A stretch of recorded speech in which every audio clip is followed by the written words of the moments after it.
পুজোর প্রস্তুতি কতটুকু? Half done, Huh.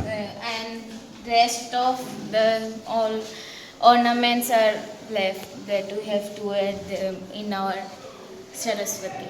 এগুলি সব তোমরা করেছো?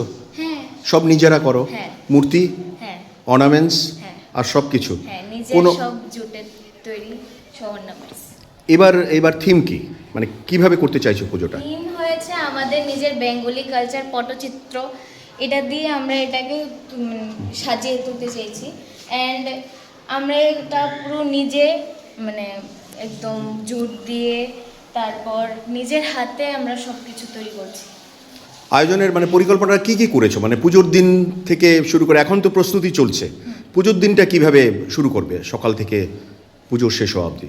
পুজোর দিন শুরু হবে মাকে আবরণ করে আমরা জানাবো যে আমাদেরকে যদি ভালো বিদ্যা দেয়, আমাদেরকে অনেক আশীর্বাদ করে যদি আমরা ভালো পড়াশোনা করতে পারি, সব কিছুতে আমরা যদি ভালো করে থাকতে পারি, মানে সব যদি আমরা মানে ভালোভাবে রাখতে পারি একদম সেটার জন্য হ্যাঁ। তাই তো। তো ভবন শ্রীপুরাটা যেহেতু বিশাল এলাকা নিয়ে, তাই না, হ্যাঁ।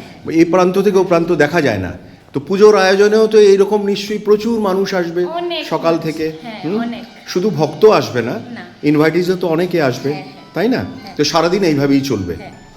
আচ্ছা, তোমাকে যদি জিজ্ঞাসা করা হয় যে ভবন শ্রীপুরার সরস্বতী পূজাটার বিশেষত্ব কি, স্পেশালিটি কি, তুমি কি বলবে? যে আমরা সব নিজের হাতে সব নিজে তৈরি করি অ্যান্ড সব একদম ইকো ফ্রেন্ডলি জিনিস থাকে, আমরা কোনো কোথাও কিছু পারচেস কিছু থাকে না, সব নিজেরা। সব নিজেদের থাকে। Thank you so much.